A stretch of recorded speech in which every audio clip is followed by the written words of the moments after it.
might work.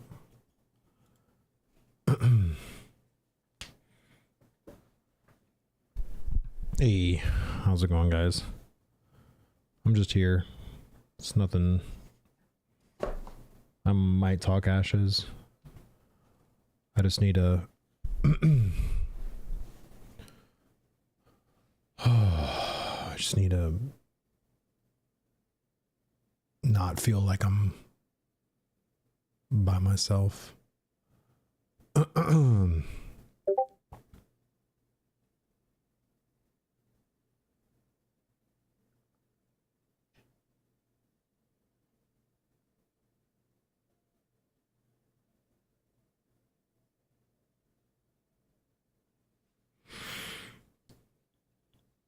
Oh man, I don't even know where to begin. It's probably a bad idea. I was just here and I have like nothing to play.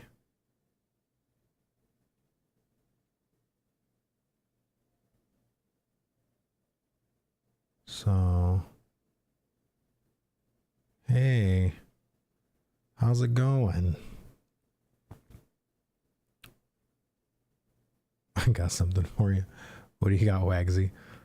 I see you've been doing some WoW raiding with Jamie and Annie. Hope that's going good. Why it's so dark? I don't have my monitors on. I don't want light shining in my face. Maybe if I do this, you can see a little bit more light. I'm just here. I don't even know why I'm streaming because I don't want to be by myself. I'm in my gaming room right now. My wife's super tired. She's probably in bed. The kids are in bed. And it's weird because I feel I don't want to be in Discord, but I also don't want to be by myself. It's just weird.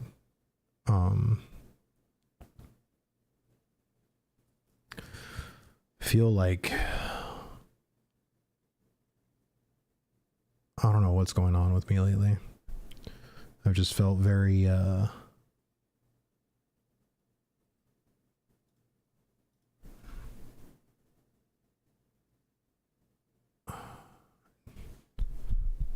just out of it. I mean, having a kid very soon. Maybe it's that contributing. Maybe it's, I feel like it's a whole plethora of different things hitting me all at once. And it's hard for me to process. I don't know.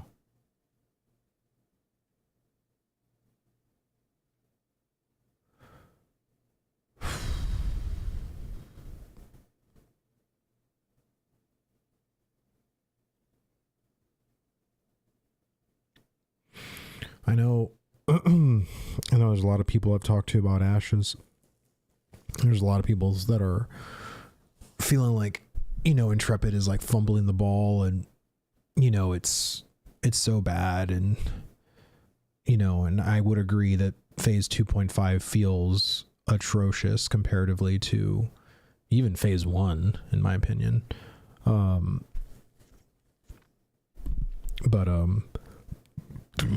Yeah, Ashes servers now. Yeah, they are. Excuse me.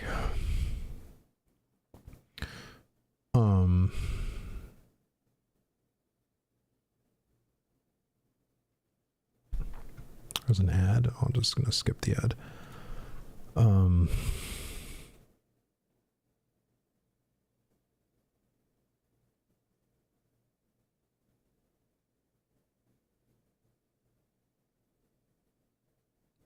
don't know. I've been taking a break from WoW. I mean, from WoW. Always, it's like I used to always say that. It's just so habitual. I'm taking a break from Ashes, and I feel like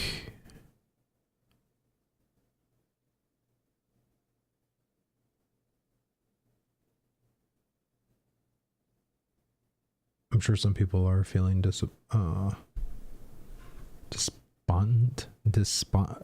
how do you even say that?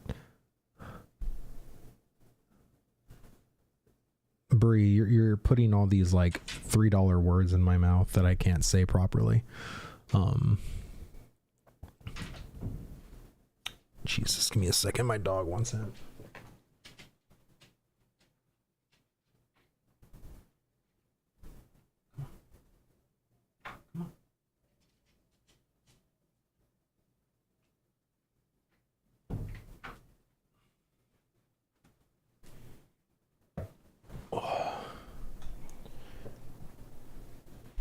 But I don't know. I'm just sort of like kind of indifferent with like the stuff going on because I know they need time, and that's something that people don't want to give them because they're impatient. Or there's people that feel like they've had so much time that, you know, the fact they didn't get it right on their first shot is like atrocious, or like how dare they kind of thing.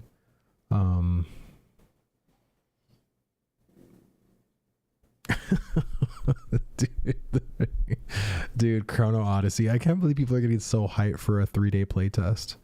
It's like, are we that down bad in the MMO community where we have to look forward to a 3-day playtest that's closed, that we can't even stream or share? That's kind of wild.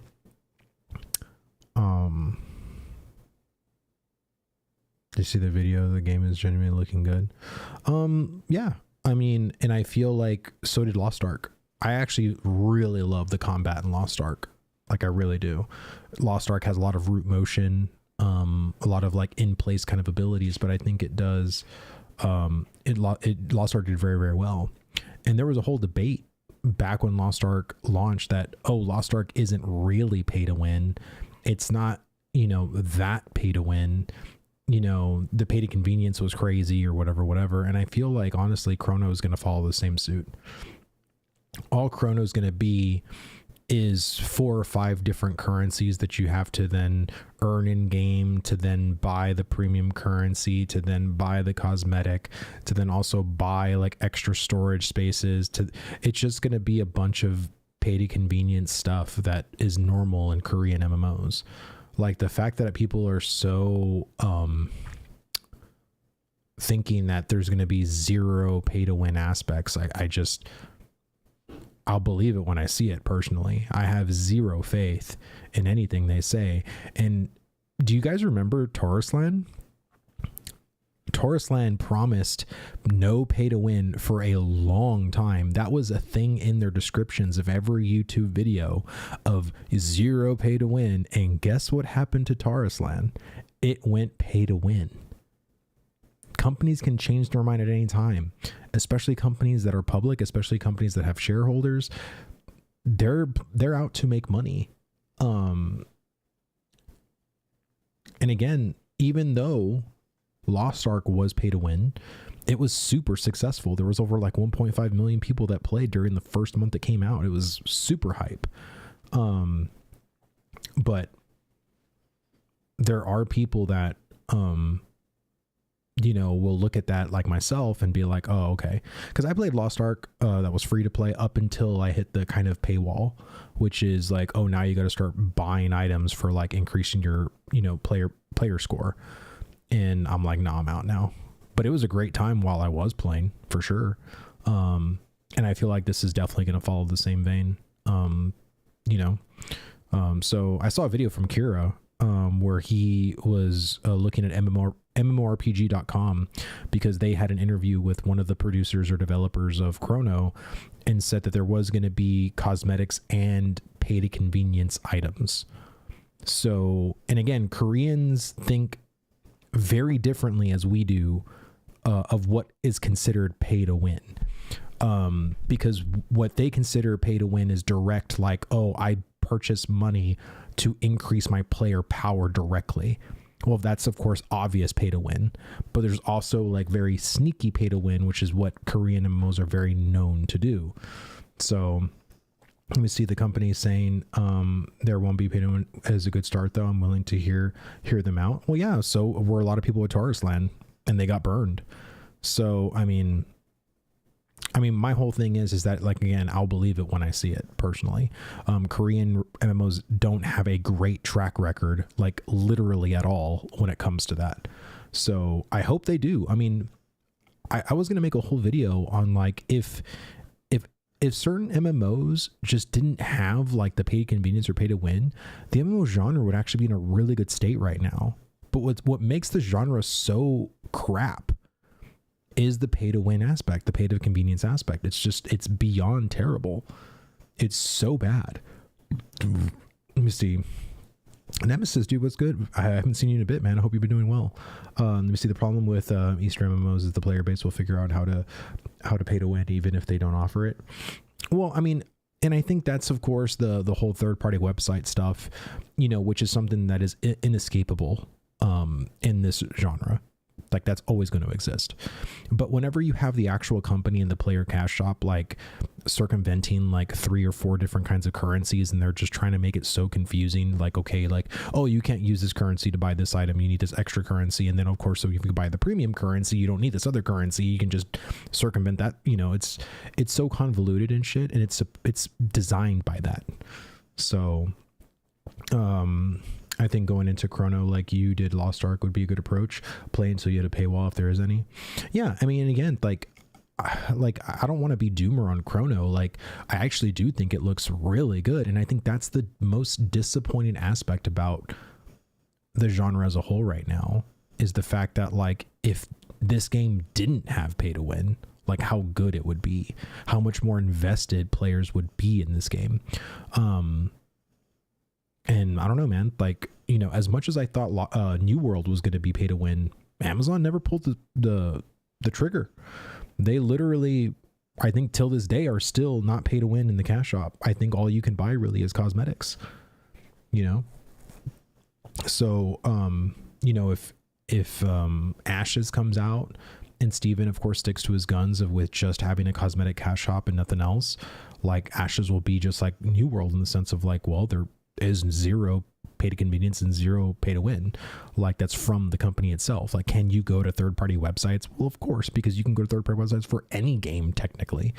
All that I say is that any Korean MMO that says they aren't doing pay to win stuff is just stopping short of selling actual weapons and items just to increase player power directly and choose to do more loopholes to it. That's what I mean. Like, I just, you know, as someone who's been in this genre for a long time, I've seen a lot of companies do some really shady shit.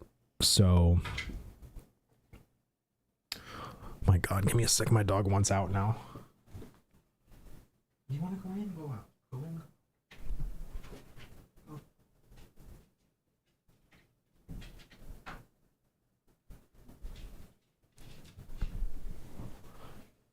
Oh. Okay. Let me see. I'm on Hopium of the convenience. They mentioned is that interview is just tab stashes and PoE or something small like that. Yeah, I hope so. Like I said, like I'm just, what I'm afraid of is honestly if I was canon, I would have literally asked him, how many currencies do you plan to have in Chrono Odyssey? That would have been my number one question personally, because I think Cannon did a great job in trying to interview him, and he really tried to hammer the whole pay to win.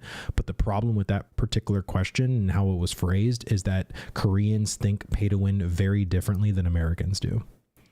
And I think if you would have asked more like roundabout questions regarding like the elements that are very big red flags in a lot of those Korean MMOs and asked those questions, I feel like we would have got a really good, like a better interview personally. NDA lives tomorrow for some folks. I think that we might get an answer to that. Hope so. Remember when people said Throne and Liberty isn't pay to win? I remember when that was short lived. Dude, Throne and Liberty was a game I literally didn't even keep up with or follow or whatever. Like it was like a nothing burger to me personally. Like I had zero faith in that game. And what was really funny is so did everyone else. Like, dude, like let me look up like right now, like how many people are playing Throne and Liberty. Steam charts. Let's see, Throne and Liberty.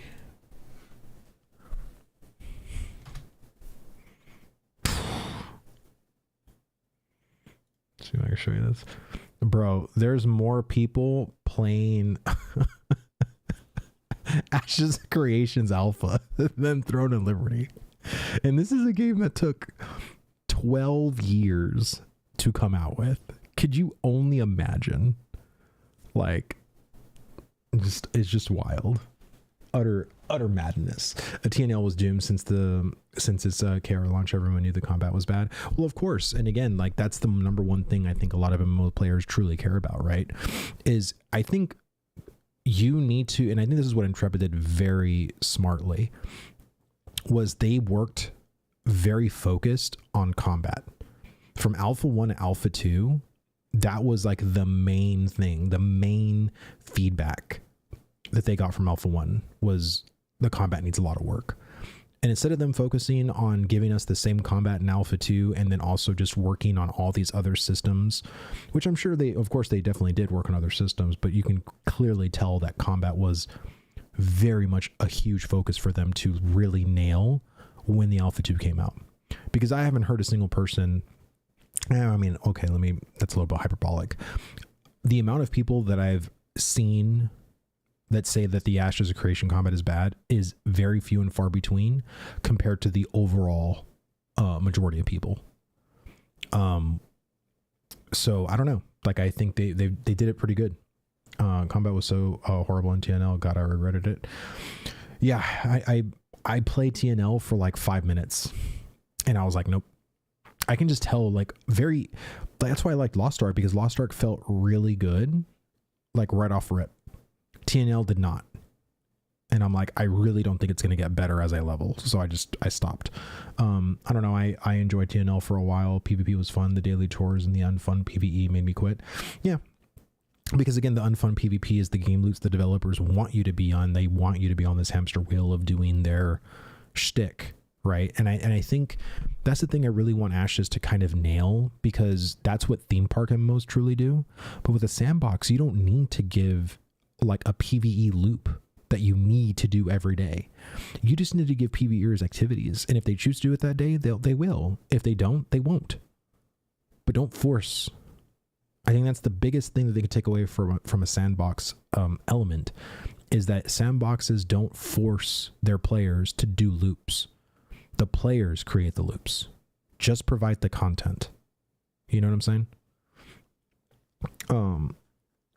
I made it like 3 months or so. Damn. I mean, way more than I did. I mean, I think right now, like, I don't know, like a lot of the content creators, especially in Ashes, are really excited for Chrono. And again, like, I want to play it too. Like, I think, you know, as much as I am not like an action combat Andy, like, I do like action combat. You know, I played like Metal Gear Rising, or Metal Gear Revengeance, you know, with oh my god, why am I blanking on his name, with Raiden. You know, I love action combat games. You know, Elden Ring, I played for like a couple hours, but I really suck at Dark Souls kind of games. I'm just going to be very transparent. I've never really played any Dark Souls games, so Elden Ring was literally like my first game when it came to that kind of dark, you know, Souls-like experience. But we'll see. You know what I mean? Like, I'm down to see what it's like. I mean, I really want to see what the gathering and profession stuff is like too. That's another thing I'm kind of excited about. But the game, I don't know, the game, it looks so much like a single player. When I look at the game, it doesn't scream MMO. It screams like a server is going to be like 80 people. You know what I mean? Like, I don't know, like maybe it's the way it looks, but I think it looks beautiful. But it's like every time I see Chrono gameplay, it looks like a single player game, almost disguised as an MMO. So I'm really curious in how many players you're going to be able to see like at the same time, and how that's going to work. And also just how many people can be on a server. You know, are they going to do sharding, which I'm pretty sure they're probably going to take advantage of that with being in the past and then going into the future, or, you know, in the present. Like, I don't know, like the whole time travel thing also has me super worried as well.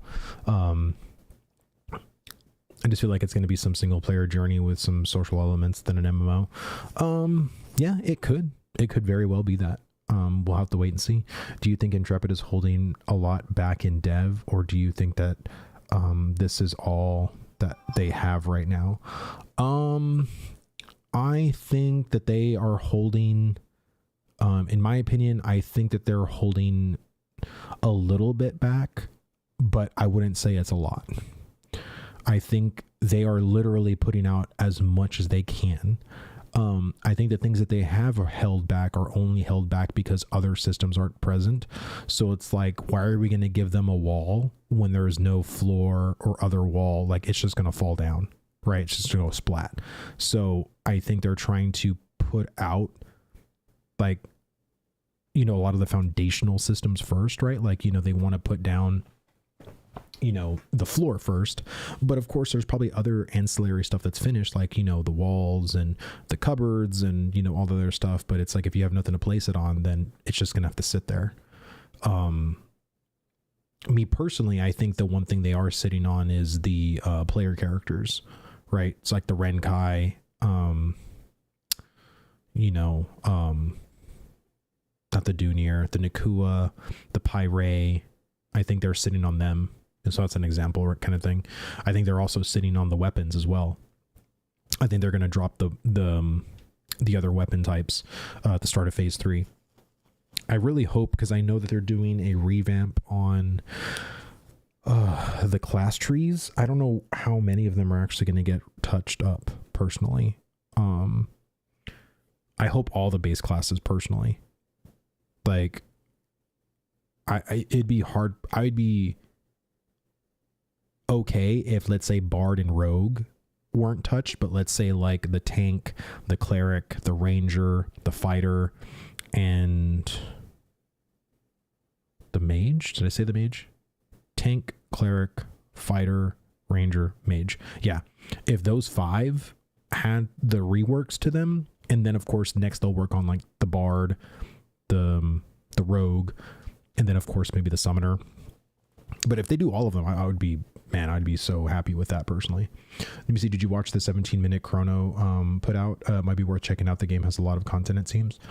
I believe I did. My boy Richie shared me the video, and I did watch it.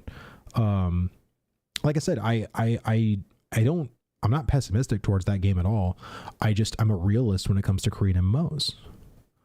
Like, again, they have a track record. I really don't care what that dude says. He's, you know, I feel like there's going to be the kind of pay to win that we know is probably going to be in there. And again, I'd be the happiest boy in the world to be wrong. So freaking happy to be like, Vlad was so wrong. Oh my God, there's nothing in this cash shop but just cosmetics. Well, I'd be the first one to admit it. Thank God I am wrong. But that doesn't mean that I'm just going to be, you know, just taking their word for it. You know what I mean? Let me see. Also, Steven mentioned the Discord that the econ update was much larger than they realized, but that is very fundamental. Yeah, I know. I saw it this morning. Someone shared it to me, and I agree. You know what I mean? And this is why I think, you know, I personally think that if this update for econ comes out in July, and they come out and it comes out with like issues and some problems, and I'm already thinking personally that they're going to delay phase 3 again. I think August 4th is not probably going to make it, whether it's because the summoner, you know, isn't finished. But I personally think that if the big econ update is giving problems and we need, you know, dev solutions to fix, you need to push that. You can't give us a fresh start in phase 3 with a broken econ again. So they need to fix that.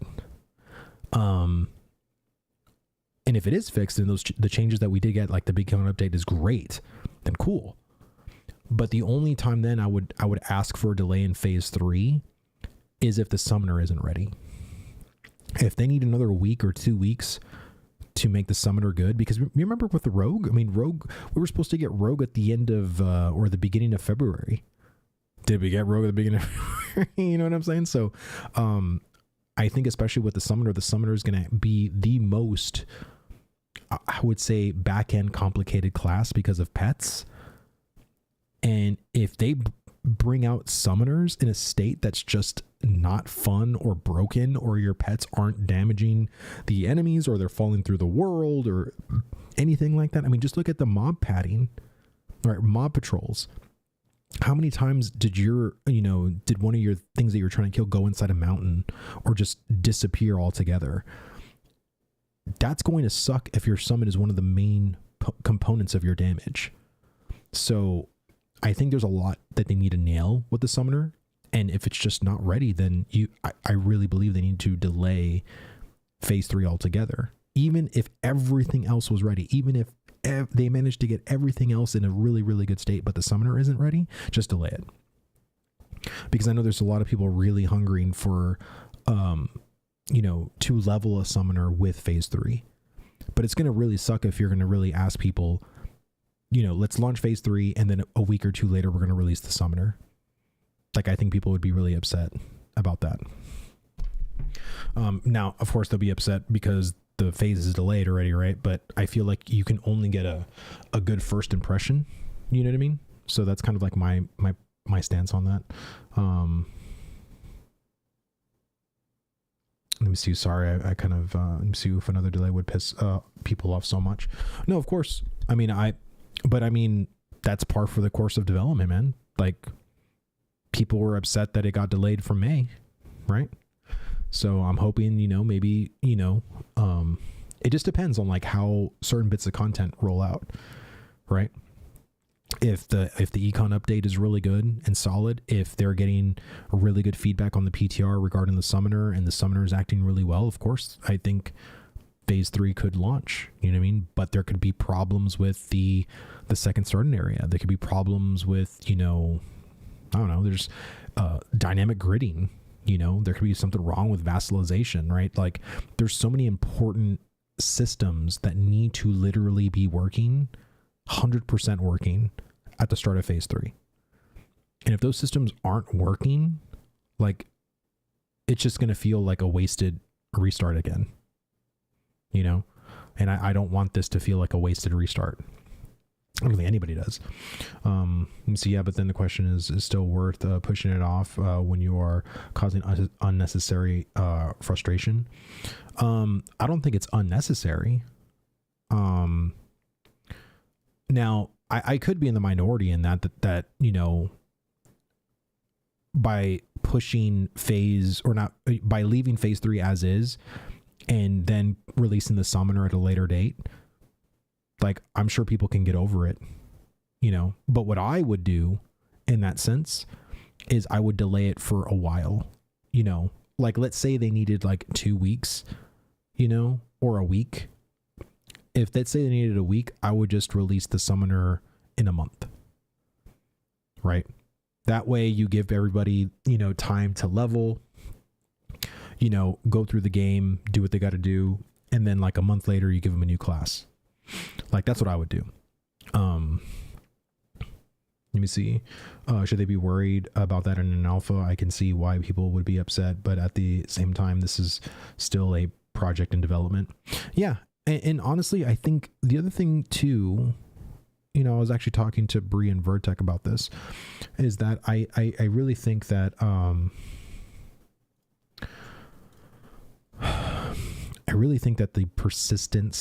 the persistent alpha was a bad idea. I really do. Now that we're actually playing, and now that I really, feel some of the bad, like some of the highs and some of the lows of Ashes, I think for how involved some people are in this alpha, you need to give them a break, because they are going so stir crazy, and every week when there isn't an update to like the thing they want, they get so furious and so upset, and then they're playing like a game that's broken. Like, Ashes is a broken game, because not all the systems are out and present. We're in an alpha. This is a literal alpha. I think, and I know they can't go back on it. I kind of wish they did. Like if I was Steven, I would say, hey guys, we're going to do like 1 month on, 1 month off at the start of phase 3. So you'll play for 1 month, and then we're going to go offline for a month, and then you'll go online for a month, go offline for a month, and just do that. Because I feel like when you give people that reprieve, they're hungry to go back in. But when it's literally 24/7, always on, and then we're in the kind of lull, or there's systems that are just so making your gameplay completely like, just it's messing with your brain kind of thing. And you're also not the player to turn off, right? You're going to keep playing it. You're going to keep being frustrated every single day. Like you're going to burn out, right? And I think, sometimes, gamers need their own regulator in a sense, because some people can't regulate themselves. You know what I mean? So, I mean, again, that's kind of my little anecdotal take, but they're not going to do that. Of course, they're going to be persistent 24/7. But I just think now that we're in it, I think, man, they shouldn't have done that. But, just like everything else, right? Everything is a double-edged sword. There's good things to being persistent, and there's definitely bad things with being persistent. So, let me see if they release something that they know isn't properly working, but due to pressure to release it now, then it's not worth it at that point. Either delay a system, it's not in the state that it's tester ready, or just do and hope that people hope for the best, that people won't shit on it. Well, yeah, that's exactly why they haven't released dynamic gridding. Dynamic gridding right now, in probably the state that it's in, could be released, but they don't want to release it. The econ changes and update, they can probably release it right now, but they won't, right? Like they don't want to continue to aggravate players. You know what I'm saying? And I think that's, that's totally fine. You know what I mean? Like, I think that's a good thing, that the fact that they're not trying to further aggravate people's issues, Let me see if phase 3 is the same thing with little improvements. How many people will play it after 2 weeks though? Probably not many. Probably not many. I mean, phase 3, again, at the start, I don't know how much different it's really going to be than what we're currently doing. Like I'm being totally dead serious. Like I think even with the second starting zone, right? What other system can potentially change the way you play on a daily basis? I can't think of one. Like you're still going to go out around the world, gather treasure maps, grind dungeons. Am I missing anything? Like, you know what I'm saying? Like, I don't think at the start of phase 3, they are going to add a system that's going to change how you play the game daily. I mean, again, like maybe they'll expand, maybe they'll give like another sizable update to naval, right? To actually do that a little bit better. But I'm being truly honest. Like, I mean, with other than expanded talent trees, a better econ, other zones, like you're still going to play the way you currently play Ashes. There's again, a lot of the systems, even for nodes, like are going to take some time to put in and to work on. This isn't me shitting on the game. This is a big ass MMO, dude. Like Ashes of Creation, it literally shits on, like, you can basically Frankenstein New World, Throne and Liberty, Lost Ark, and just cram all of those games together, and you would equate every one of those systems, and it probably doesn't even compete with Ashes. Ashes has probably the most amount of systems that I've seen in an MMO. Like, it's crazy. Darth Linus is back. I was expecting more like a hoodie or a throne blanket. I have my throne blanket right here. Here, hold on. Let me do this real quick. Let me do this real quick. There we go. Good.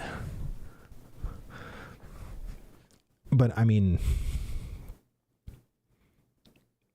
yeah, systems on paper, I mean, it's quite a lot. You know what I mean? Like this game, and this is why I, am not going and yelling at Intrepid and being like, where are all these systems? Like, why aren't you making the game faster? I'm like, dude, because I've told you guys since I've been a content creator that this game, Alpha 2, was going to take 2 to 3 years. And then I said later on, as we got closer, I think this game is going to take 3 to 4 years. Like, I still stand by that. You know what I'm saying? Like, there's so much to do.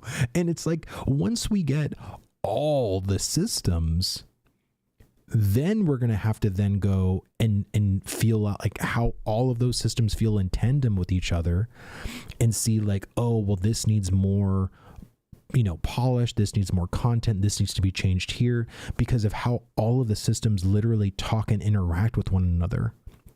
Right now we're getting piecemeal systems, but once everything is actually operational, it's going to feel like a whole other game.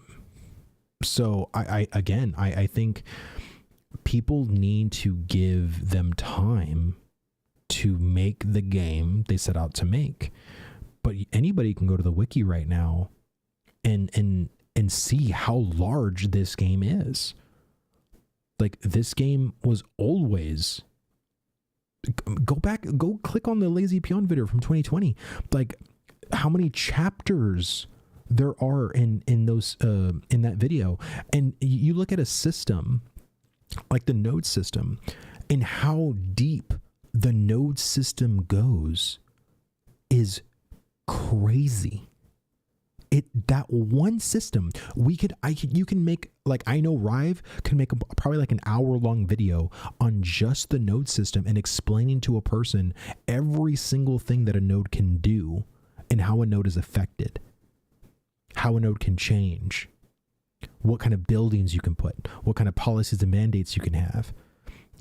Is it an economic? Is it scientific? Is it this? Like, it's knowing Rive for these 3 hours. And that's one system.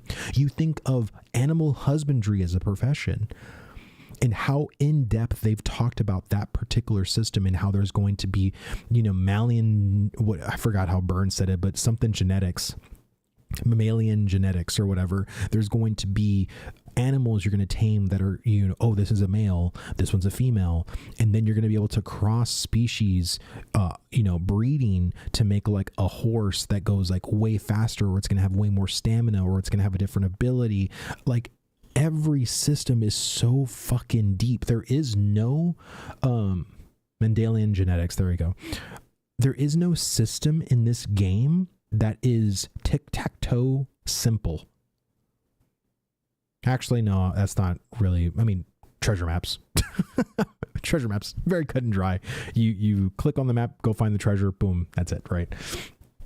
But, it's a lot of the systems in this game are just very in-depth involved. You know what I'm saying? So a lot of other MMOs always give us the basic bitch system. Profession? Okay, give them a basic bitch profession system. Classes, give them base. They're not even doing classes anymore, chat. They're literally giving us weapons and saying that's your class. You pick up a weapon, that's your class now. You know what I'm saying? Like, they're trying to cut so many corners to make a 5-year production, and then we basically finish the game in a month, and then what are we doing? You know what I'm saying? That's literally what every MMO company has been doing, is just cutting every single corner imaginable. And all then we are doing as the consumer and the person who wants to play the MMO is just like, why is it that I pick up the game and then within 3 weeks I did everything I'm supposed to do, and now I have to wait for the first major content patch? Because they just literally served you a basic bitch MMO. Ashes of Creation is far from a basic bitch MMO. I just hope they manage to do all of that, because I fear the current quick fixes to some systems, like Steven wants to add pop-up Lawless Zones into the alpha. To me, that sounds horrible. I I didn't hear him say that. Not saying I disagree with you. Lawless Zones weren't supposed to be in the game. However, in Discord, okay. Well, he probably popped in, and because somebody probably asked him a question about that, because I know Lawless Zones are very much a hot topic with the PvPers, because they feel like there's no PvP right now. But again, if you go look at their Battleground system, that's something in their game. You can go to the wiki right now. They were supposed to be called like rolling battlegrounds, which there was going to be a portion of the map that was going to basically become a lawless zone, which is a battleground. And there was supposed to either be a PvP objective or a PvE objective within that battleground. And when you go inside that portion, you're automatically flagged. That was already in the game. Like Lawless Zones was just something to appease and give like the players a place to go. Like, you know, of course, because every time they launched a new zone, it was very bare bones. So it's like, hey, go to that zone and you can PvP to your heart's content. Like that was sort of a thing to kind of appease the PvPers at the end of the day. Yeah, but BGs are not Lawless Zones though. Wiki doesn't have that kind of stuff. Maybe I completely missed it for years. I believe it's in there. Oh, sorry, it's getting freaking hot. I believe Battlegrounds are in there. They were supposed to be like, it wasn't supposed to be the whole zone, right? Like the entire Riverlands is now a lawless area. Like it wasn't supposed to be that way. It was supposed to be like, in my opinion, it was supposed to be like a segment of Jova, right? Like let's say the Ursine Caves, or right, you know what I mean? Like the Ursine Caves and like a little, like a, you know, a circle, you know, that whole circle is going to be a lawless zone. And this is the thing that's in there. And I think that's a great idea, you know, and I think world events, you know, can also be, you know, with the PvP component as well. You know, like I've always imagined like where there's a world event where like a Weeping Willow like spawn right in the Riverlands, and it's just like a Weeping Willow event, but that particular circle also is a lawless area. So you can go there to get Weeping Willow, but you also might encounter PvP, you know? So I don't know. I think that's really cool. You know what I mean? And I think, you know, if you want to go in there and try to get, you know, some stuff and then just kind of like yoink out of there, that's your prerogative. Or if you think a lot of the people are just going to go to that area and then, well, now it gives you the chance to go to some of the off areas to go and farm over there because, you know, everyone's in the world event area, you can do that too, right? There's always strategy involved. Hopefully think about lawless events or dynamic lawless pockets and areas. Yeah, I mean, I think that was always the intent personally. At least like from as long as I've been in the community, that's what I've always imagined them doing personally. So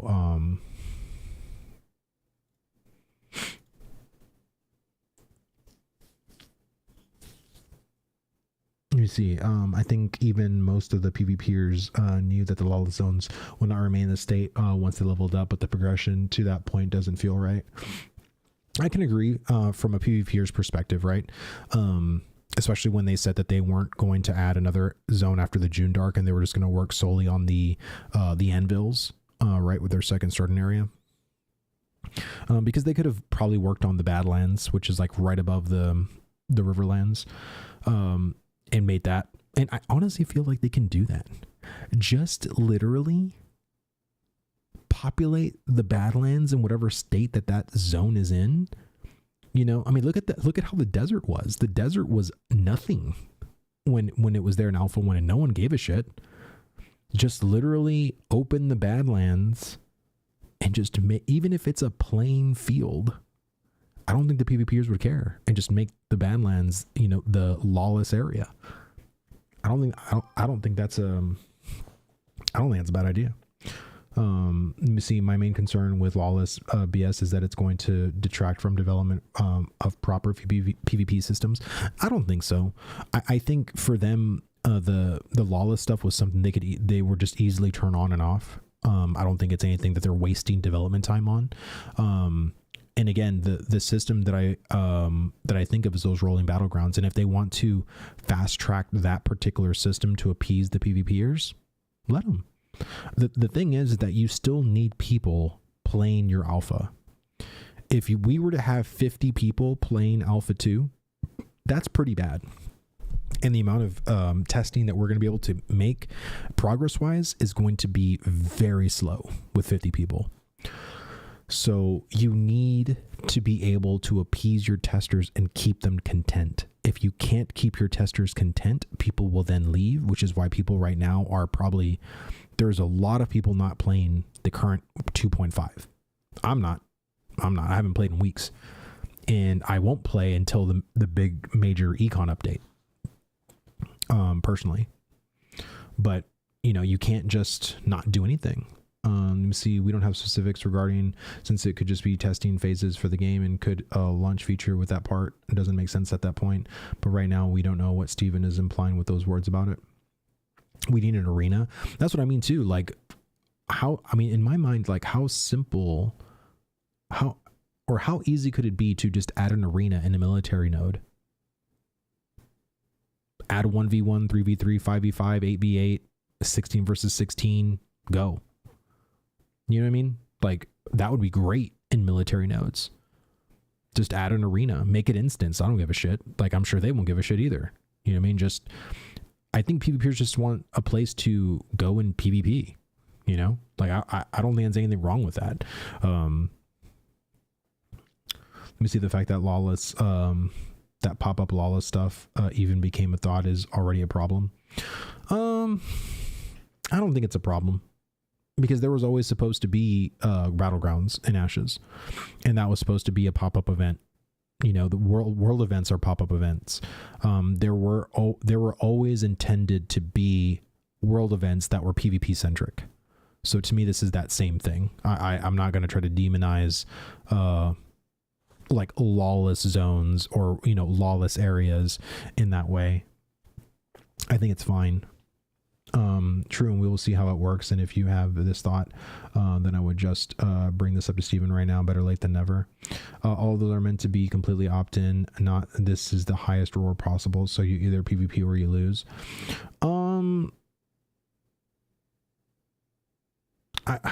I would say when it comes to opt-in, you have the option, right? Like, I think, if I am in a particular area in Jova, I doubt they're just going to spawn the event right on top of me and now I'm flagged, right? And if the system does work that way, my first bit of feedback is, why isn't there like a warning, or why isn't there like a heads up that there's going to be an event in this area? And again, this is why we have to test. This is why we have systems. And, I'm trying to think of like systems that were very janky at first that kind of smoothed over time. Like during phase 1, because I feel like we forget, once a system like gets improved, because we were bitching about a current like a system or whatever, and then they add the fix or they do the thing that made it better, and then we're like, oh, okay, great, now I'm gonna bitch about the other thing that's been pissing me off. You know what I mean? Like, and I feel like there was a lot of that from phase 1 to phase 2 that they literally improved and they made so much better, and now it's like we don't bitch about it because the system's good. You know what I mean? Like, we're gonna go through that ebb and flow for years. Like, it ain't gonna change anytime soon. Let me see, BGs are on the wiki. On the wiki are wars, sieges, caravans. Later it became open seas, and now land is getting lawless as well. To me, that's a slippery slope of massive proportions. I want to call it massive proportions, but I've always imagined them doing Battlegrounds. Like, every PvP MMO has Battlegrounds. It to me, I just wanted it to be more of like the world event kind of system, and I think that's what those things are going to be. Because when they talked about world events, there's a bunch of different type of world events that Ashes is going to do. There's going to be corrupted world events. There's going to be like professional world events. There's going to be world boss events. There's going to be PvP events. There's going to be PvX events. Like, that's what the whole world event system is. There's just a bunch of different things they're planning on doing. So, let me see, it could be a social event with arenas. Mayors could declare weekly tournaments with some sort of prize. Absolutely. Like, and I think that's going to be the very big feedback that I would love to give Intrepid, is give mayors the opportunity in military nodes to make tournaments. Like, I think that'd be amazing. You know what I mean? Is to be able to host tournaments in your node for arena. That'd be badass.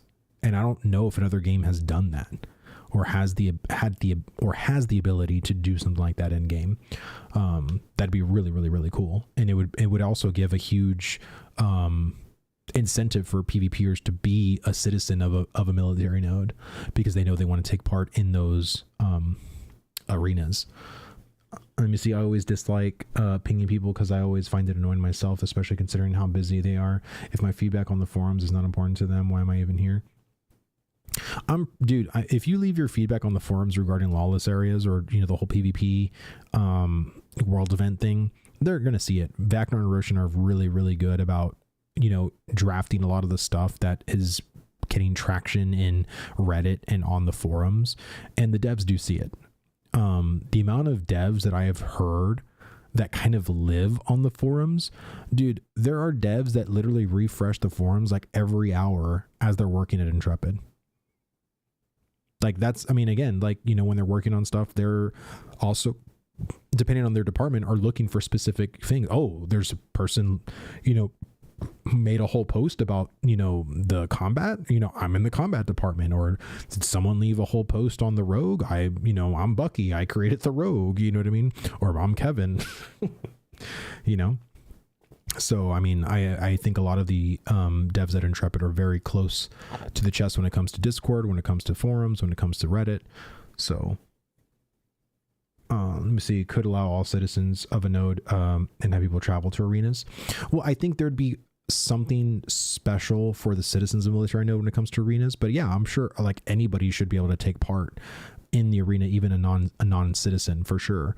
And maybe it's like, maybe there's like a fee, right? So like if you're a non-citizen of a military node, you have to pay a fee to join into the arena. But if you are a citizen of a military node, you don't have to pay that fee. It's free, you know, something like that. I don't know. There's like a lot of little things they can do to make it easier. You see, they didn't make Bucky the lead class designer. I think Bucky honestly does a very good job of collaboration, and I don't want to really just pin it all on Bucky, and Bucky's the only person. Like, there's no one else at Intrepid that worked on the rogue except for him. I think the combat and class team is very collaborative, and I think a lot of the maybe Bucky's ideas were in collaboration with other developers at Intrepid that made the rogue what it was, made the bard what it was. And so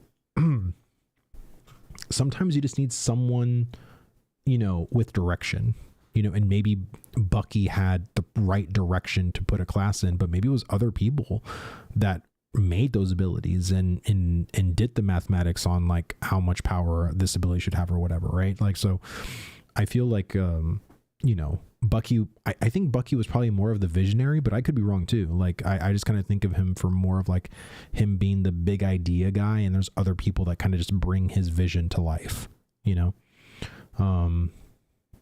Attached, dude, what's going on, brother? Let me see what Vlad says here. It takes time, brother. We can't expect them to have a solution ready for every problem. They need to make, oh yeah. Let me see. Oh, for sure. I'm just looking out for early signs of big change. Like, let's, like the fucking PvP event, death penalties that got changed. I've been yelling about that for months now. Completely messed up interactions, and then had to clean up their own shit with too many fixes. Well, I mean, for me, like, there's been a lot of things about Ashes of Creation that I feel very nervous about, but I just want to see how it plays out. You know, and it's hard because certain systems can play out very well right now, but then once other systems start being introduced, then systems that felt very well don't feel very well now, because this other system really brings a thorn to a system that didn't have any issues before. You know what I'm saying? So, I can think about that with like decon, like the deconstruction stuff. I can think about that with enchanting.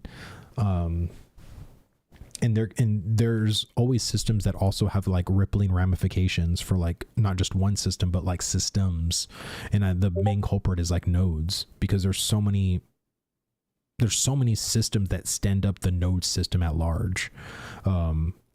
Like I said, the node system on paper is like super complex. There's like so much shit that they would have to design on their back end to like have it work the way they always imagined it to work. So yeah, the depth and interaction of all the systems is crazy. Yeah, I know. And so like for me, like I'm just sort of in a place where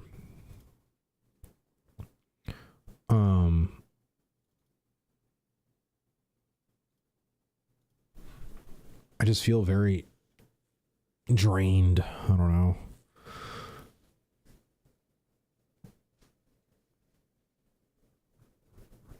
Oh, I just want to say I really appreciate you guys coming in and hanging out with me. I didn't want to put something Ashes related on my my title or whatever, because I didn't want to bring people thinking it was going to be an Ashes discussion, but of course I will always talk Ashes. But it's been nice to have a distraction for sure. Thank you.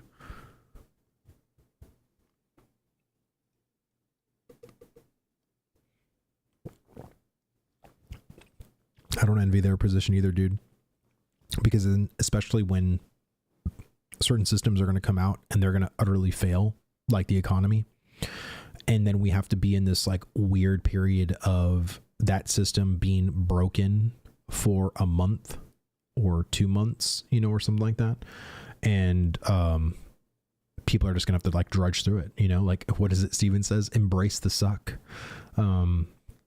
Played Anvil Empire's massive battle stress test. If Ashes of Creation could make the sieges that fun, it would help. Yeah, and if you have, because honestly for me, I've never experienced a node siege or a castle siege or just like a siege in general. So I always tell people, if you've played a game that has like a siege system and it's super fun and interesting and just like, you know, like Ashes should just steal this idea, my advice to you is please go to the forums or go to Reddit or go to Discord and go to like the feedback portion and leave like your feedback on like what makes, in your opinion, sieges really fun. And I played this other game. The sieges in this game are fucking amazing. What they do is A, B, C, D, E, and just go down the list of what makes that particular siege event fun. Because I think that's the other thing when it comes to Ashes of Creation is the systems they really have to nail. Because of course combat is a given, but node sieges, castle sieges, those I think are going to be some of the more pinnacle content of Ashes of Creation. And if those systems suck, or if those systems aren't fun, like I think it's going to be really, really bad. You know what I mean? Like those systems can't feel generic, you know, they can't feel generic at all. Like they have to have like some semblance of like complexity, but also fun. Right. And I don't know how they need to do it. I really don't. I don't know what they need to do, because it's like I would be the worst person to give advice or give a direction on the sieging system because I've never sieged anything. You know what I mean? Now I haven't participated in a single siege yet. And if I go in there, I can probably leave of like what I liked, what I disliked. It'd be hard for me to probably go into what would make it better, you know, like, I don't know. But dynamic gridding, absolutely. I think dynamic gridding is hopefully going to really help the lag issue, which I don't know what happened, but when 2.5 launched, the game just feels worse to me. My frame rate is not good. I stutter a lot. And in phase 2, dude, my game was buttery smooth. Did I have leak issues? Absolutely. Did I crash every now and then? Absolutely. But when I was in the game, like it was so smooth. But now, like every time I move or I do something, or it just like there's like a stutter, like there's like stuttering happening. I even had to remove or go down from cinematic to high, and that has not helped. So clearly I think there's something going on with the client or just with the update right now that's just not making it what it was. Like, I don't know. And that's the other thing too, is like fixing all the memory leaks and all of like, you know, the refinement on their back end. But dude, I can't wait for that, but I'm pretty sure that ain't going to happen until the betas. But let me see, I got no leg at work on fiber with Anvil Empire's massive battle stress test. Nice. Let me see, I've been in 2 sieges. Yeah, I've been in 0. Let me see, phase 1 at 3 a.m. after restart, crisp. Yeah. Let me see, maybe it was just my ping. Don't know, their servers were because in Castle Battles it was lagging big time. True, a lot of stutter and rubber banding and performance. Yeah, that's literally me right now. It was really, really, really bad. Yeah.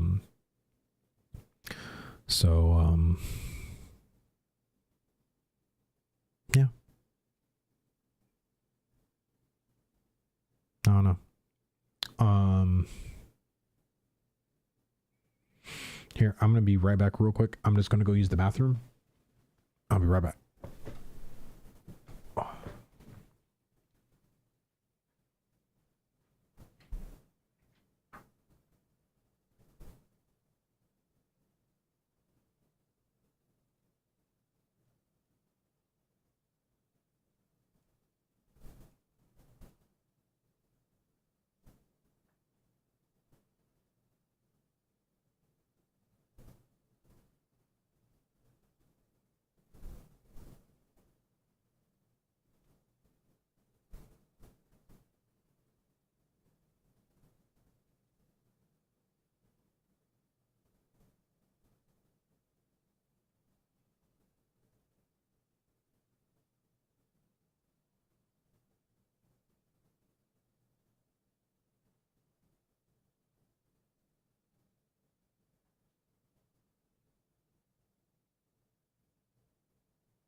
Okay. Man, you just talking. See, Narc will save ASC. Absolutely, dude. He's gonna be making a comeback very soon. He's only just started. You know what I mean? Let's see. Horses, battering rams, siege platforms. Where did he go? I don't even see videos anymore. Oh no, he's on YouTube. Yeah, after Narc restores all of his accounts. Yeah, well, that's what we've been doing. Big into Planet Side 2 and some other games. Yeah, I'm just saying Ashes has a long way to go. You know, and I think whether you're listening to like developers, if you're listening to like, because I know Pirate Software said something that went around, you know, where he said like he believes Ashes of Creation was going to be done in a year.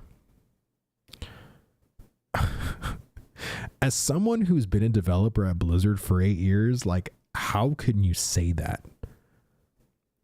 For as much as you say you know about the game, you go to the wiki and you start like comparing systems or like, you know, going back and forth and seeing like this system's here, this system's there. Like, why would you say that?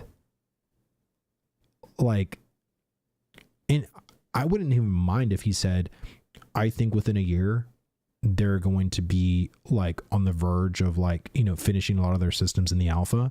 That to me is a better opinion statement than saying almost like a definitive, oh no, this game's going to be like out and done by next year. Like I believed him too. Yeah. I wild. Like, let me see if I can find it. Cause I literally remember, Let me see.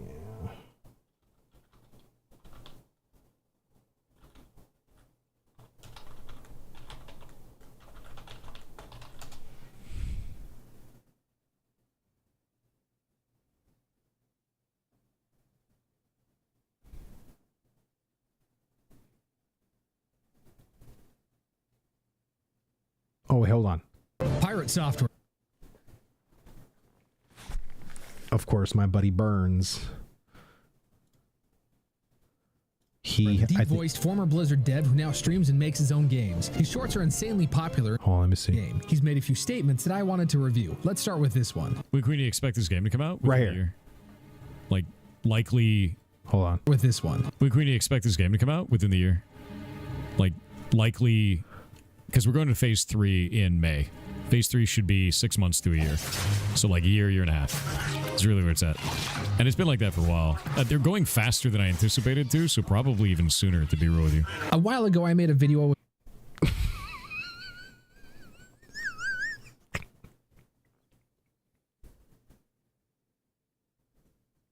I mean...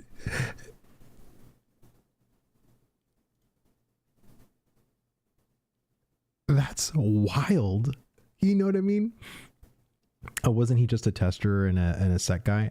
Look, I don't know what he did at Blizzard for 8 years, dev wise. All I'm saying is, you being in the industry, knowing how the industry works more so than someone like myself, why would you say that? You know what I'm saying?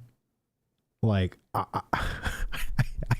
don't, and again, he could be very positive in a sense of like the way they're flying through systems and releasing their content. Like, I wouldn't be surprised if the majority of their systems being finished would take about a year or 6 months, or to 6 months to a year. That to me is a more like realistic statement of his opinion than him being like, the game is going to be released in, that amount of time. Like, that's just wild. And I think because people, before the whole WoW thing for Pirate, you listen to his shorts or whatever, and because he always talked with authority and, him being a game dev, I would just blindly trust his opinion, because it's like, well, hey, like he's a game dev. He understands the industry. Like, clearly he can't just be talking out of his ass. But that sounded like something that was very much like a statement that just came out of his butt. Like, anybody that has been in this community, in the Ashes community, which I haven't been in the community as long as other people have. I've only been in since 2020. I'm a peon converter, lazy peon converter. But the people that have been in since 2017, like, if I were to ask any of them how long they think Ashes is going to come out, no one would say that.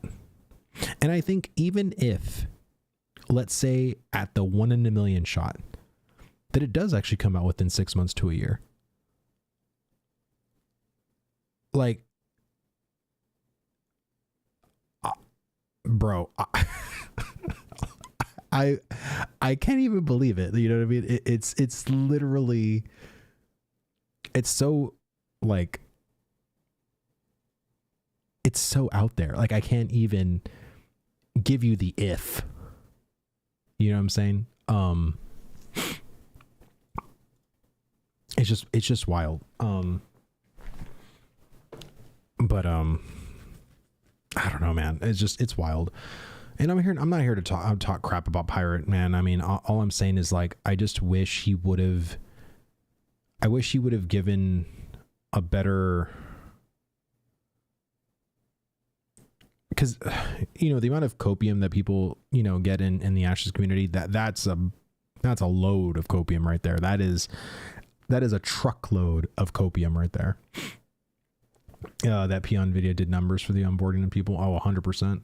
I knew about Ashes since its Kickstarter and never backed it because of the scams around that time. Yeah, Chronicles of Illyria and what was their Perfect World. And dude, the 2016 to 2017 era of Kickstarter MMOs was beyond terrible. Like, I don't shame no one for backing Ashes because of just the amount of crap that was coming out at that time on Kickstarter. Like, I don't blame anybody. 100%. It's so funny because one of my the first people that I met was actually a Kickstarter for Chronicles of Valeria, and you know, he was telling me that he just loved the whole aging thing, and there was like a lot of the stuff that he just like really like loved from the game. And I don't want to laugh, right? Because when I remember back then when I was still playing WoW, I was like, wow, like an MMO that's gonna like age, and like you're gonna have to like, you know, like start all over, and you know what I mean, like your, you know, character actually does stuff, like, you know, it sounded really cool, but I'm like, how are they actually gonna pull that off? You know what I mean? Like, so I don't know. It's wild. I'm almost certain positive that I remember literally just you in the Bespoke episode who said more than 2 years before Alpha 2 started. I could be wrong though. Let's find it. Let me see. Playlists. Bespoke.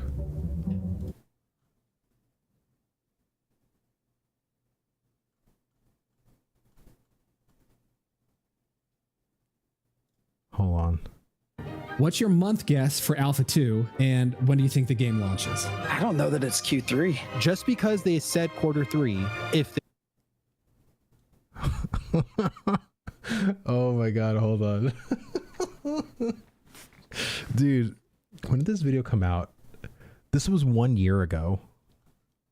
This was 1 year ago. Will Ashes of Creation hit their release target? Oh my god, I haven't seen this video in forever. What's your month guess for Alpha 2, and when do you think the game launches? I don't know that it's Q3. just because they said Q3, if there are things that arise during spot testing, How long is too long for Alpha 2? Do you understand like the I got so much shit for saying that. And what happened? It launched in Q4. I got so much shit. That's so crazy. optics of it? I'm optimistic. Yeah, look, the Right math there. checks out right there. Launch, I expect sometime.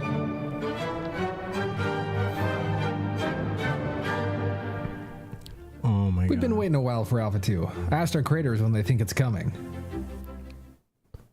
What's your month guess Hold on, for let me- Alpha let me- 2 let me out go. of, so Q3? Not that I hate What my server? boy Phantom. I love my boy Phantom, but I don't know if I don't want to watch the whole video. But Instability over Christmas or anything like that. So, My guess, September 30th. What's your month When do guess you- for Alpha 2, and then when do you think the game launches? okay, so I hope, you know, the game or the Alpha 2 launches in July. My birthday is in July. Steven's birthday is in July. It would be a great birthday gift to myself and him if we can say that Alpha 2 launches like second week July, which is around my birthday because my birthday is 7/11. Nice. So What a good birthday, dude. Yeah, I know, 7/11. You know, and I think Steven's is July 9th is his birthday. Yeah, July So 9th. we're only a couple of days apart. But yeah, I would love it in July personally. I think it'd be so amazing. But to be honest with you, it's third quarter, July, August, September. Like it doesn't really matter to me. But I just also want to give, before I even go into when the launch date happens, because this kind of feeds into that a little bit. Ashes could still be delayed to Q3 or I'm sorry, to Q4. Let me just put that in people's minds real quick. That's a good point. Just because they said Q3, if there are things that arise during spot testings that are problematic, god. that are things they did not account for, they could still delay it. And I don't want people just to be like, oh, well, they made a video now for Q3. They're beholden to it. No, they're not. They're absolutely not. They are gunning for it. And I think 2 months of wiggle room in a time of crunch, they can do a lot. I really feel, and that's why they announced the quarter, because it's 3 months. If you are in crunch time, a month to 2 months, you can do some wild shit in game development when people are working 18-hour days. So I think they're still going to gun for Q3, but don't be shocked if they say, hey guys, we need another month to get the bugs out of this major system. So we're launching in October. Is your month guess? It feels so good to be validated on that. But I think we go into the actual release of Ashes of Creation. I think that's when I kind of talk about here. two are going to be so different. I've noticed a lot of people one-up each other on how long they think Alpha 2 will be. Anything less than 17 years is pure cope. Let's hear what our creators have to say. I've always Damn, expected that's a long one for a me. minimum of 2 years in Alpha 2. Minimum. This is a huge ass game. People forget how big this game is. Go to the wiki, look up every major system that is in Ashes of Creation, and then click on each major system, and it goes as a rabbit hole all the way to Wonderland. It's insane. So you're talking very deep systems that are all interconnected, that are at least over 20 systems, major systems. Think of your favorite MMO that you're playing right now, and just think of every major system that's in there. It doesn't even go to probably 8 or 8 or 10. Yeah. And the naval system alone is literally. Oh shit, there was an ad. I'm gonna pause it. Pockets, what's going on, brother? Good to see you, dude. Hope you're doing well. Let me see, is that really how deep AOC is in alpha? I mean, AOC is, it's not, we're still like a tip of the iceberg, in my opinion. We aren't, there is so much we haven't even uncovered yet. There's so many systems missing. We are also in the 1.0 versions of a lot of these systems. Not even 1.0. They're like placeholder still, which means we still haven't gotten the actual foundational 1.0 version of said system, you know? So it's crazy, you know, but when I said this a year ago, 2 years ago, people called me crazy. People are like, oh, Vlad, they're further along than what we think they are. They have, you know, they're going to release Alpha 2 and it's going to have the whole Eastern continent or the whole Western continent. Dude, I heard some of the most wildest takes. And I remember saying, I don't know if it was like just me streaming, but I remember saying, like, what if we just release with the Riverlands? You know? And people are like, oh, Intrepid wouldn't do that. There's no way they would just release with the Riverlands.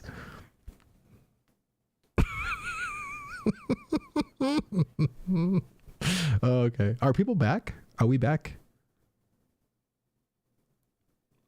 Okay. I think we're back. All right, let's continue. Its own game. That's what Sea of Thieves is. It's literally Sea of Thieves. So people need to understand and kind of, you know, if we want Sea of Thieves in Ashes, then it's going to take some time. You know what I mean? And that's just the naval system and all of the bips and bobs that go into making the naval system a great system. The Mariner classes. But then we talk about religion. Then we talk about the augment system. Then we talk about classes. Then we talk about abilities. And then we talk about nodes. Then we talk about the stages of nodes. Then we talk about like all of the different art stuff. And then we talk about like there's like 19 areas across both continents. Then we talk about all the quests. It's just massive. Professions, it is econ. so huge. So I don't really have, you know, I know a lot of season 1 content creators are like, oh, I see like 8 months, a year. Like, I'm like, hey, I will not be upset if in 8 months or a year of Alpha 2 or like during Alpha 2, where I am making videos and being like, every system is polished, every system has 0 bugs. Like, and if that happens in a year, I'll be the happiest boy in the freaking world. Well, you're not the happiest boy in the world, Vlad. I'm so sorry to disappoint you. But I also know that if it can go wrong, it will, especially in game development. And for all the game developers that I've talked to, which is very limitedly, but it's been a trend for them to say that everything can go wrong when you're trying to gun and get behind, you know, get behind the 8 ball and try to like get everything out. So I don't want them to rush. I don't want them to second guess themselves. And again, it's all about iteration. And it's not just like, hey, we're developing this system. These are the most base takes that I had, still have. And this was a year ago. This is when people were fighting me the most because, of course, we didn't have Alpha 2 yet. And man, like, I'm just hearing myself now. I'm like, man, I am so proud of myself that I stuck to my guns and said what I had to say, because no one was saying this shit. And we're getting like 7 systems at the start of Alpha 2. And we're like, well, I don't like the way this system operates, and it really interferes with this other system, and then it also interferes with the node progression, and then it also interferes with the reward structure within the nodes, and you change one aspect that it just butterfly effects into everything else. So it's hard to give a scope time into, oh, what does the version 2 of the system look like? Because then, well, that system, it works good now, but then this change now affects these other systems in a way that we didn't account before that isn't good, and now we're having to deal with that. And econ dude, it's so insane. Like, I was prophesying in this shit. This is crazy. People just don't understand like all of the things that can change by moving one thing to another, and now there's all these other sets of possibilities you didn't account for. So for me, as someone who is very passionate, as you can clearly see, about wanting this game to be good, I understand that it's going to take a lot of time. You know what I mean? And again, you know, if they go up from 170 developers to 300 developers, you know what I mean? It could reduce the time. But all I am saying is that when I think Ashes of Creation will launch, it will launch when myself and others are making videos where we are all in agreement that the state of Alpha 2 is in a very good state. If we here Intrepid say a launch date in 2026, let's just say, and myself, you, Zillin, Staquino, everybody, you know what I mean, is making videos as to like, this is such a bad idea. There's still so many bugs. There's things that we are still encountering in the Alpha 2 that are just not working well. Is it a good time to launch then? You know what I mean? That's my thing. It's just, it's going to launch whenever we can clearly see that it's time to launch. Like, it's good to go. You look at a cake in an oven and it's like, oh, it looks good. Take it out. How long would be? Damn. Oh, some base ass shit. And I'm telling you, dude, like in the Discords that I would hop into, especially at that time, because I think people were so much more coped out of their brains because we were always like envisioning Alpha 2 in this like romantic state of being that I would just get like laughed at like all the time, like, oh, Vlad, like, come on. When I would say 2 to 3 years minimum, they're like, bro, like, you know, oh my God, like, I can't believe you would think that, dude. Like, you're being so doomer right now. You know what I mean? Like, it sounds prophetic looking back on it now, dude. I have not watched that video since a year ago, so it was really crazy for me to see what I just saw right now. But I've been saying this, like, when I keep saying that I've been saying this, I'm not lying. You know what I mean? Like, I've been very consistent with my takes on this game. You know what I mean? Maybe it's a good time to go back through these bespoke episodes, dude. Absolutely, dude. Burns did a great job with this show, dude. The bespoke show format that he created is fucking genius. But yeah, I mean, I don't want to like shortchange Intrepid as well. Like, if the game needs 5 years, then take 5 years. You know what I mean? Like, I don't want to be like, well, you have, you know, I'm not going to act like a shareholder. You know, hey, I need my bonus. It's Q4. You need to launch this game by the end of the year or we're out. What? Like, just launch the game when it's ready to launch. Like I said, when every system is like in a very good state where everybody's in agreement, where myself, Nice, Q, Burns, Jamie, whoever is making content, and we're all in agreement that, man, Alpha 2, man, like we're good. You know, we feel very confident. You know, like, let's say it's in March, let's do a summer release. You know what I mean? Let's go into beta 1, beta 2, and let's kick this shit off. You know what I mean? I think the betas are going to be so critical too. So let me say some more pathetic shit. I'm just going to call it out right now. So beta 1 and beta 2, in my opinion, are going to be foundational and critical to the actual launch of Ashes of Creation. In my opinion, beta 2, so beta 1 needs to do a couple of things. Beta 1 needs to polish and fix the back end as far as like memory leaks, engine stutters, like anything that is like going at a back end, creating back end problems for the game, all that shit needs to be fixed. Graphical lighting, like all of like the the detail shit. That all needs to be worked on in beta 1. However long beta 1 needs to be, whether it's 3 months, whether it's 6 months, like I'm not going to give them a time frame, but that's what I think the goal for beta 1 should be. All beta 2 needs to do is beta 2 is already game ready launch. So we're not going to launch yet, but all beta 2 needs to do is stressed out the fucking servers. Every weekend you can do, maybe like once a month, do like a free day that people can download Ashes of Creation and just log in and play, right? We're going to do like a stress test. So you can buy like the beta 2 access, but like if you don't buy the beta 2 access, you can just go in on whatever day that's like free for everybody to go in and try the game. That I think would be really, really good. Or even it's like a weekend. You know what I mean? Like maybe just like Saturday, Sunday, yeah, weekends free to play. Exactly. And that way it gives the people that aren't buying into any of the key stuff, like the normies or the people that are just still looking from afar, you need it. That's what beta 2 needs to be about. It's just slamming servers over and over and over and over and over again. And basically, and the other thing I think beta 2 needs to do is start allocating the server list and having people then reserve their name on the desired server they want to play on. So that way, because there's also something else that Ashes is planning on doing, which is I believe a 2-day head start. Now, I am not an advocate or a fan of head starts. I fucking hate head starts. But it is what it is. They're going to do it.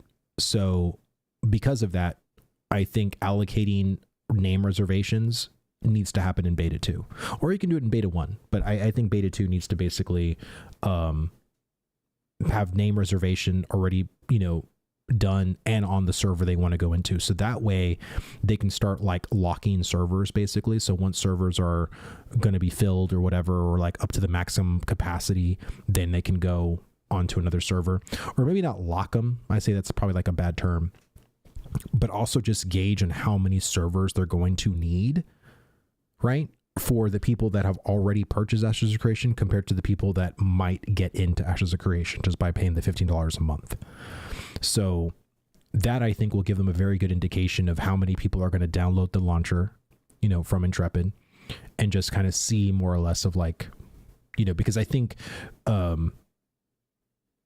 combining servers, I think is also going to be a big thing that we're going to have to do multiple times. I know we did it for a single day where they tested the server merge technology for them, which is something that I do agree they needed to test.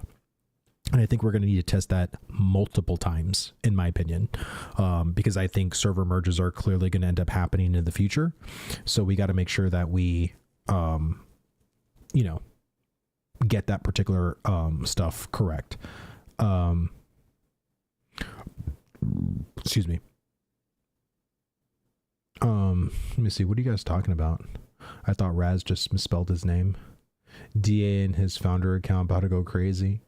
Oh my god, dude, the whole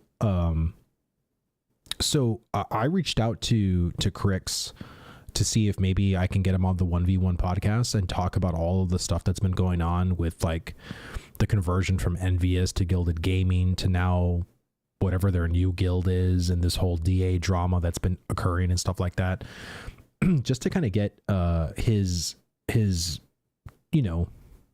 opinion. But he hasn't reached back out to me. I don't know if I'll be able to talk to him or not, but I think it'd be a nice conversation, and I know there probably would be a lot of allegedlys used during that conversation, but we'll see. Let me see, what's the TLDR on DA? If you go to, let me see, I'll find this real quick. Ash's Moments on Twitter did a whole thing on it.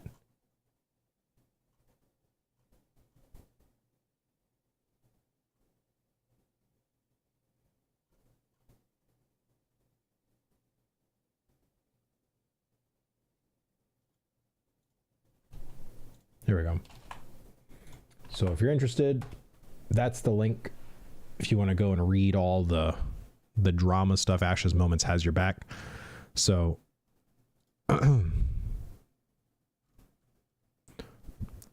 excuse me. Let me see. He's also burned a lot of bridges. That one may be unrecoverable in my opinion. Don't waste myself. Oh my God, Roar. Dude, brother, thank you so much for the sub, brother. Thank you.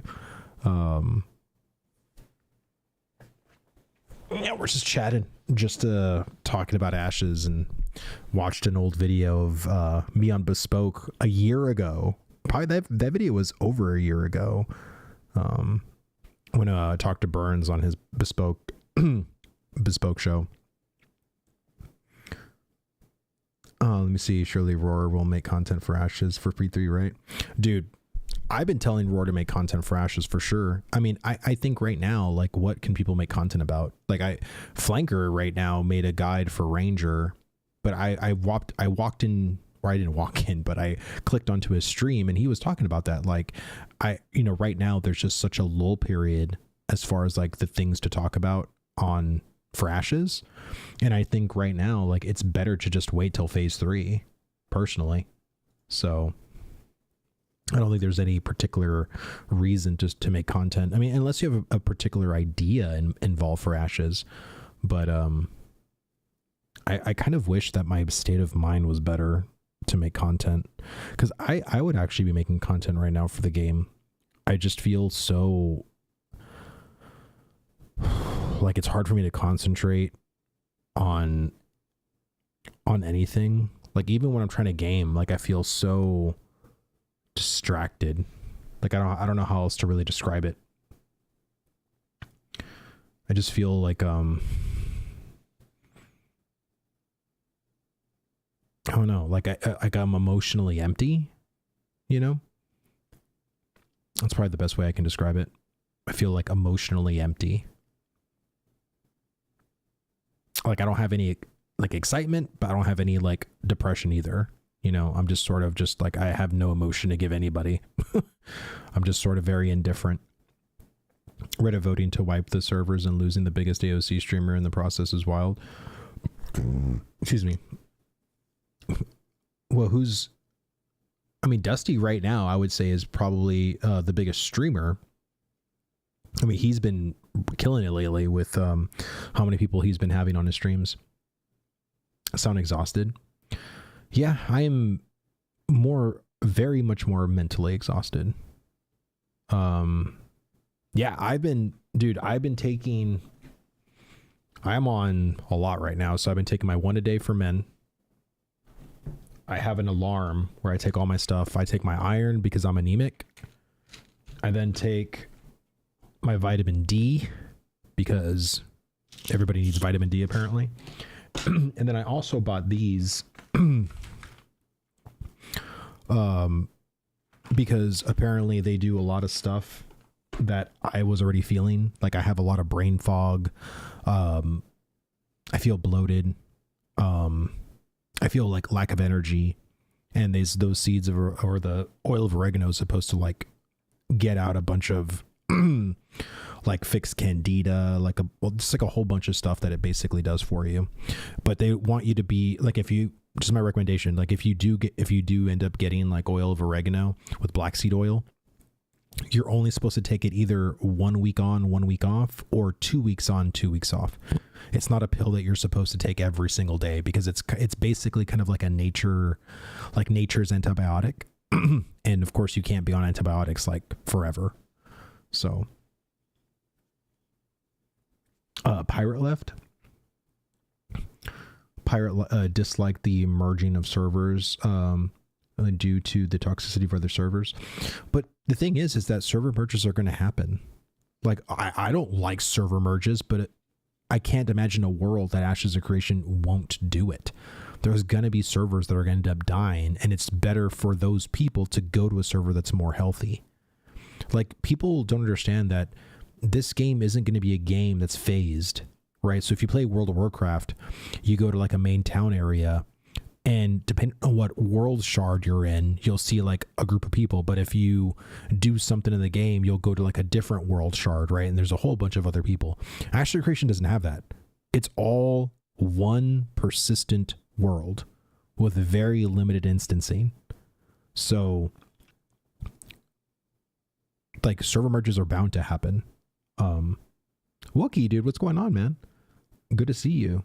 I'm sorry, I would have left the game in that case as well. It shouldn't matter though.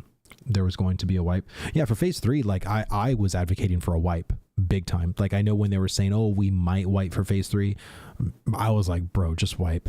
Like, there's literally no point into keeping it the way it currently is.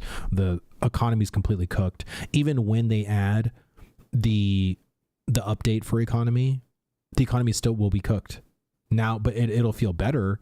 But all the gold, all of the stuff that people got in early on, like, it's all messed up already. You know, like, it doesn't matter. And I feel like they need to do, like, I wouldn't say a better job, because I don't even know what kind of job they're doing, but I feel like the people that are buying gold on certain websites that people know about, they need to really start hammering that out of the game. And I don't care if you suspend them or whatever, but you need to literally get the gold out. You know, like, get that gold out of the economy, like, completely. Let me see. Server merge, make a server makes sense for the alpha. The player drop off every single phase has been pretty big. It has been, and we also want as many players as possible in one server for the dynamic gridding to eventually come online. Dude, could you imagine if we had 2 servers? Like, even if it was like one NA server and one EU server, like, the game would feel even more dead than what it currently feels like. It would be bad. Squid, dude, what's going on, brother? Welcome. Tom, it's about the situation itself. It's about the principle rather than anything related to the game itself. Didn't they have some kind of cool anti-cheat like Eye of Sauron or something? Was that a lie too? No, I think that's what they're currently working on tool-wise. I think they're really trying to figure out, because again, like, everything was always theoretical up until the alpha, right? Every system theoretically is supposed to work a certain way, but once they actually start getting the player data and seeing like heat maps and seeing like how gold is traded and everything like that, like, that's how they refine their tools. Tools are refined over time, and they will get better over time. But I'm just saying, the amount of gold that came from like Chinese farmers and stuff like that was wild in this phase, like more wild than what it was even in phase 2 or even phase 1. So, and there was also like people downloading like hacking software to, you know, prompt the GM codes to go like a bazillion miles an hour on caravans and on rafts and stuff like that. It is so wild to me, but whenever people have money, they'll pay. Like, again, this is a game too where the median audience is like, what, 35 years old on average? Like, I'm 38, but every person that I talk to in Discord is basically in their mid 30s. So most of us have families, most of us have jobs. So clearly we have money, and Ashes is a game that doesn't have pay to win, of course, but that doesn't stop those websites and those people pushing it. Let me see, will they fix the economy and the hacking at the start of phase 3 to avoid player frustration? I hope so. I mean, that's what I'm advocating for. It's just as right now, Artisan, there's no real testing going on with the economy thus far as trash can. Yeah, that's what I mean. Like, because the economy's cooked. I think everybody playing the game knows it, and I think Intrepid knows it too. Let me see. It's too late if they need to ban. They need to ban the buyers of gold. I've been saying that. I've literally been, bro. You want to watch another freaking video from the past? Let's watch this one. Okay. Okay. Admittedly. Oh my God. 1 second. That wasn't anything nasty. That was a Twitter thing. All right. 1 second. Where is it?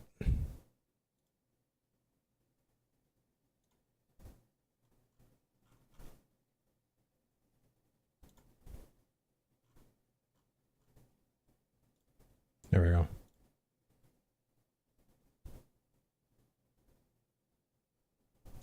So when I had my Steven interview, this was the last question I asked him. This was the very last question on my interview for Steven. Here we go.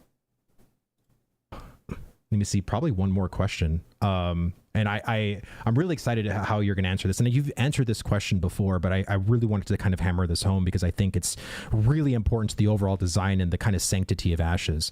Most other gaming companies, when it comes to breaking TOS, just literally suspend players for buying third-party gold. When it comes to bodying the game knowingly or doing something stupid, hacking. Can you confirm to players that Intrepid is going to take this heavy-handed approach and just permaban people that are knowingly doing shady crap? Yeah. Well, I think this goes back to, part of why I started Intrepid. Yeah. However, the reason that part of the reason why I started Intrepid was by scumming monetization practices on the other side of that. Absolutely. But in part also it was because the games that I played in, you almost had to break the rules to stay competitive with everyone else because everyone was breaking the rules. Exactly. Right? All of the top players were allowed to break the rules. There was no enforcement, either because the company didn't want to. I'm seeing. I heard a rumor Intrepid sells gold to ban them. Any truth to that? Bro, there is. I couldn't even imagine Intrepid selling their own gold to then just ban players. Like I think that'd be that's the most tinfoil hat rumor I've ever heard. Investor kind of wish, revenue, right? Or whatever reason that existed. No. It created a really toxic atmosphere of who can outdo the other side in essentially breaking the rules. Now, in that scenario, I would always win, of course. Because he was rich. But wouldn't it be nice if there was some integrity in the player performance that was embraced by the company and executed on by the company? Yeah. Exactly. And that is part of our mission statement, which is, hey, what matters most in any MMO, whether you're a risk versus reward MMO, whether you're an everybody gets a trophy MMO, regardless of whatever the deal is that you protect the integrity of the player activity. And the player activity is what should be driving the in-game market, is what should be driving the in-game economy. Like, these things are paramount in making sure that players feel comfortable logging in each day and exerting effort to achieve whatever they're achieving. Yeah. So that is a central focus that, we will be taking forward with us when we talk about how to enforce our rules. Right. And I think that even now we utilize that even during testing. Let's just say there have been some players which have been disinvited to the testing. I think you're not going to get rid of sellers. My thing is you got to scare the shit out of buyers. If you scare the shit out of buyers, you starve the sellers. And I think buyers for the longest time felt like you said, just there was no fear because the company's not going to do it. If they do suspend me, it's for 3 days, 10 days. It's not too big of a deal. So they keep doing it. I do think, first of all, agreed. But second is I think that there are ways that we have thought of that even other companies can if they're willing to invest the resources, which a lot of times, unfortunately, they're not. Exactly. That you can stop sellers as well. And sometimes even easier than the buyers. So, because you got to remember, those sellers are all about efficiency. And efficiency can be a trap. Yeah. Right? And I really hope Steven's right about this because I still think it's better to scare the buyers because if the sellers aren't selling because of how efficient they are and they look at their money per hour when it comes to certain games, and if people aren't buying the gold that they're farming for so many hours because people are afraid, it just is this game going to be profitable for us? right? And if the answer is no, then they just stop. Like, that's the thing. Because honestly, when it comes to those sellers, a lot of them come from like these big organizations like the Gallywix Guild, like, and this is from World of Warcraft. Like these are organizations that literally sell gold in games, like a shit ton of games, like World of Warcraft, Final Fantasy 14, Lost Ark, ESO. Like, think of every MMO, though that company has people botting or generating gold in that game to sell to other players. Because again, all those MMOs have very lax TOSs, you know, or it's automated in the sense of like, you know, oh, our bot and their algorithm just hasn't caught up yet. So we just keep going in there, just messing them up constantly. You know what I'm saying? And it's a very easily learned trap that with the appropriate behavior heat mapping, you can pick up on relatively quickly. Yeah. Whew.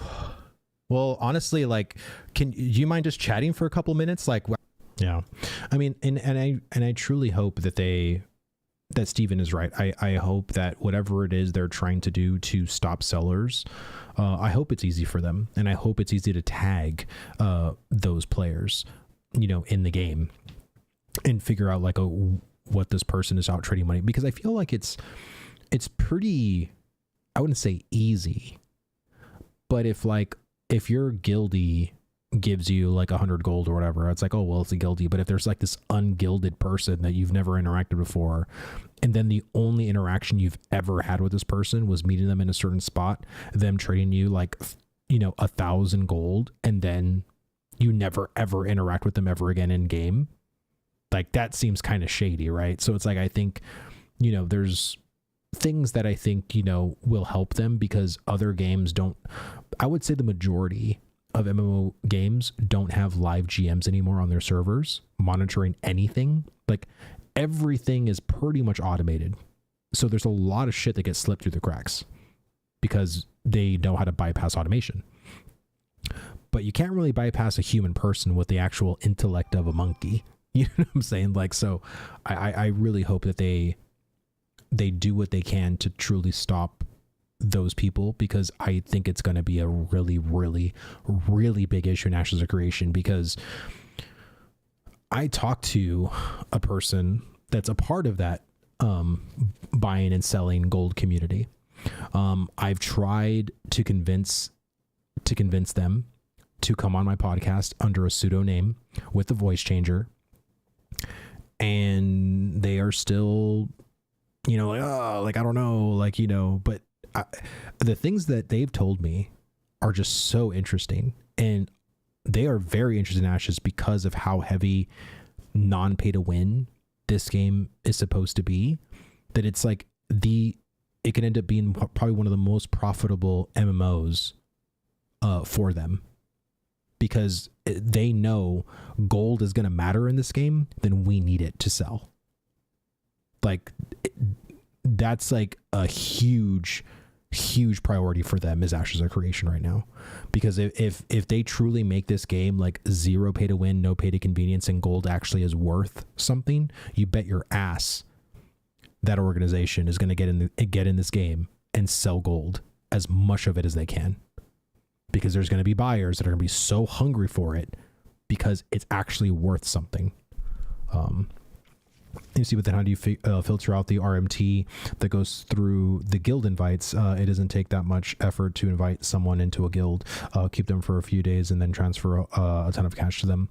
Well, and I think that's the thing that Intrepid is going to have to figure out too. You know what I mean? Like, there's going to be a lot of growing pains when it comes to the refining of tools. There's going to be maybe a lot of false positives that are going to go through, but this is the time to do it. We're in alpha. You know what I mean? Like, better now than during the live game. You know what I'm saying? So if some Ashes is the popular game, sellers will go crazy on it. Yeah, that's what I mean. Like, and believe me, they're keeping track of Ashes 100%. Like, they are keeping track of Ashes. Because they, you know, they understand that this community is pretty damn big. And right now, a lot of MMOs are completely dead. You know, Lost Ark, dead. Throne of Liberty, dead. And even in World of Warcraft, like people still, money of World of Warcraft is still very profitable for them, even though you can buy, a WoW token.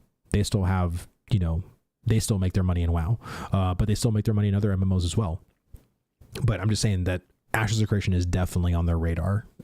100%. Are you surprised how much player drop off was in the past few weeks? No, not at all. I literally, once the economy was just going further and further downhill, and then I would say as soon as the changes came in for processing, like I'm like, yeah, we're cooked. and I knew it was going to be pretty big, and especially like whenever they mentioned that there might be a wipe in phase 3, I just knew that the majority of players were just going to take this phase super casually. And I think every major content creator has been doing that. Like no one has been taking this game too seriously, other than like the diehard, big PvP guilds and trying to do like their own stuff, right? But I would say outside of that, not many people are taking this phase particularly serious as they did the first part of phase 2. First part of phase 2 people took like super serious, and so did phase 1. But I honestly want to say I think the honeymoon phase is over for a lot of people, which is good. I think people need to be more objective in their testing. I think there is still, in my opinion, a lot of glazing for systems. And I'm not saying that every system is perfection and amazing, but I think even the most like fun or well-rounded systems right now still have their issues. So now that the honeymoon phase has been worn off, now is the time to like still give feedback, right? Like, hey, the system is good, but it could be better if you guys maybe did this or that, or did A and B, or, whatever it is, right? Like, I think before, like people were saying like, oh, like, don't change anything about this particular system, or don't change anything about this, it's like, I think people were just, the honeymoon phase was on, right? Everything was perfect. Everything was so good. You know what I mean? Like nothing needs to change, So I think it was a good thing that people, are now in this current state of mind. But for how long they're going to be in that state of mind for, I mean, I don't know. I think June and July is going to be kind of rough for sure, especially if they delay phase 3 again. Like if they do, like let's say if they make phase 3 like in the middle of August, right? So it's not like a huge delay, but I think even that could really bring a bummer to a lot of people. It's all Dune's fault. Jeez. Isn't the problem people are giving feedback on placeholder essentially, so no matter what we give feedback on probably will change in the future regardless of it being good or bad? Well, of course, but I think the feedback you give will steer them in a direction of either you're good or someone else is bad, right? And this is the thing I tell people is like, if you're relying on other people's feedback to make your systems better, like don't do that. Like, and I know they say, oh, well, they won't listen to me specifically. It's just like, well, then you can't complain about it either. If you're not giving like feedback on a system, like, and you haven't tried to steer it in the direction that you would like, then you can't complain about it later. It's kind of like voting. You know what I mean? If you didn't vote, you can't complain. Leaving your feedback is your vote. So, well, I'm going to probably end stream. I honestly didn't know this was such an impromptu stream. Again, I just want to say thank you for the people that wanted to come in and just hang out with me. I very much appreciate it. Squid, AoE 2, thank you so much for the follow, man. Thank you. I don't know. I just haven't been in the state of mind to stream, to be honest. Like, but I figured it was better than just feeling like I was by myself. So thank you guys. I very, very much appreciate it. Like, you have no idea. I don't know when the next time I'll stream. Have I looked at Chrono Odyssey? Yes. I did try to sign up for their 3-day playtest. Whether I get it or not, I don't know. But I'm definitely going to be like, glancing over at Chrono to see what's happening over there for sure. Stay strong, brother. Thank you, brother. I really appreciate the encouragement. All right, guys. Is there anyone streaming right now? Flanker maybe, or anybody? Oh, look, Nice is streaming right now. He's playing Elder Scrolls. I'm just gonna go raid nice. I'm